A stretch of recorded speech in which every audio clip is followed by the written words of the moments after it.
Zips Women's Basketball with head coach Jodi Kest. In this edition, we look back to recent games and preview the upcoming road trip to Ball State. All this and more coming up. Hi everyone, welcome. I'm your host, Chrissy Prabonic. Another victory for the Zips, 79-66 over Western Michigan. We had strong scoring performances from Teka, Luberg, and Plyman, as well as the bench continuing to excel with Anita Brown and Katie Noonan really stepping up. Coach, what are your thoughts on Saturday? It was a good win. I thought West Michigan, came in fired up to play us. They were missing one of their leading scorers and rebounders, we told the kids don't take them for granted because they have other really solid players. And like you said, I thought our bench did another great job. Anita Brown's been taking the ball to the basket, gave us some really good energy, good rebounding, and then Katie did a really good job for us. And our bench is getting better, every game. And Carly's been playing really well for us. Unfortunately, she got a little foul trouble, but I've been really pleased with the bench and the starters. And you mentioned the absence of Miracle Woods, the top scorer for Western Michigan. Do you feel like that had any effect on the game?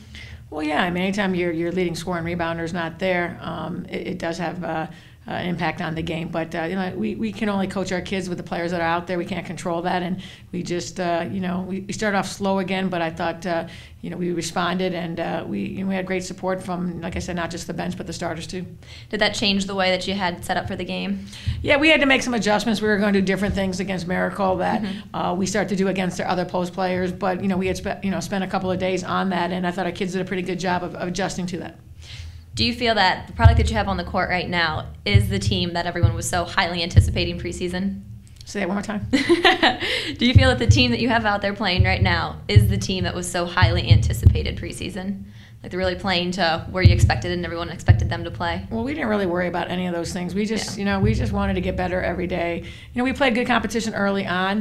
We had to find our identity. We started out the conference 1-3, and we had to really evaluate that as a coaching staff and figure out, what do we do well and what are we not doing very good in. And obviously, we've played more zone over the last 7 games, and we've changed that up, and we've also made some other adjustments. And our kids are playing well right now. They have a lot of confidence, but we got a couple tough games ahead of us. Cruising past the Broncos, the Zips advanced to 14-8 overall with their 7th straight victory. We're going to take a quick break, but when we come back, Coach and I will preview the upcoming game. Zips fans, register today for the new and improved Rewards program. Earn points and prizes for interacting with the Zips on Twitter, Facebook, YouTube, and more. Registration is free and easy, and you could win tons of great prizes. Visit zipsrewards.com today to begin collecting points. Hi everyone, welcome back to Zips Women's Basketball with head coach Jodi Kest. I'm your host, Chrissy Prabonic.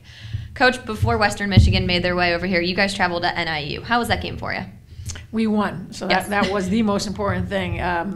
NIU played really well for 38 minutes, probably deserved to win the game. But at the end, we were able to make a couple really good plays, and we played defense at the end. They made some turnovers, and it was a crazy ending with that 5-point play. So, hopefully we learned something from that. And I think we did. I thought we got a little bit better versus Western Michigan. And you got to respect everybody that you play. I mean, we respect NIU when we played them. Obviously, we respect everybody. But our conference is so strong that you got to be ready to play for 40 minutes, no matter who you're playing. And I thought our kids early on, we just looked very sluggish.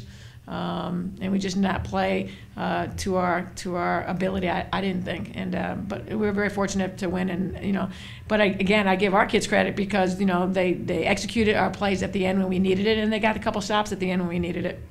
Now, in between Western Michigan and the game coming up against Ball State, you had a whole week off from competition. How have you used that time in practice to focus on different things? Well, it's a good time for everybody. We were able to go out recruiting. Some of our kids that are banged up, some time off. We gave them Sunday and Monday off, and 4 days. To get ready for against a very good Ball State team that was a close game here. We just want to get better. That's always been our philosophy from day one, and we just want to get better and not so much worry about all those outside distractions or worry about this or that. It's just each kid needs to get better, and if every kid gets better every practice, then we're going to get better as a team. Now 8-3 in the MAC, and this is the time of the season where you start to see opponents for the second time. Does this change your approach for each game? I don't know if it changes your approach, but you go back and you watch film the first time we played those teams, and then you also look at their most recent games and see what they're doing differently. Obviously, some teams are doing a lot of things differently. Yeah. A lot of teams, their players are getting better, and you can see the work that they're putting in on the court. So you do have to watch a lot more tape and see what they're doing recently. You just can't go back to the tape because, for example, Ball State, we played them the first conference game, and so that was 10 games ago. So now Ball State coming up. What are your expectations for this game? Well, they play really well at home. They have some great shooters. They got great post players. We just have to play a 40-minute game with a lot of energy. We can't play 5 minutes here, 5 minutes there. We need to play a 40-minute game. Good luck to you. Thanks. Akron travels to Muncie, Indiana, Saturday, February 15th, to face MAC opponent Ball State. Tip-off is set for 12 p.m. If you can't make the trip, you can watch the game live on the Time Warner Cable Sports Channel. The Zips will return home Wednesday, February 19th, as they play host to Northern Illinois at James A. Rhodes Arena at 7 p.m. For ticket information, call 1-888-99-AKRON or visit zipstickets.com. For Coach Kest, I'm your host, Chrissy Perbonik. We'll see you guys next time.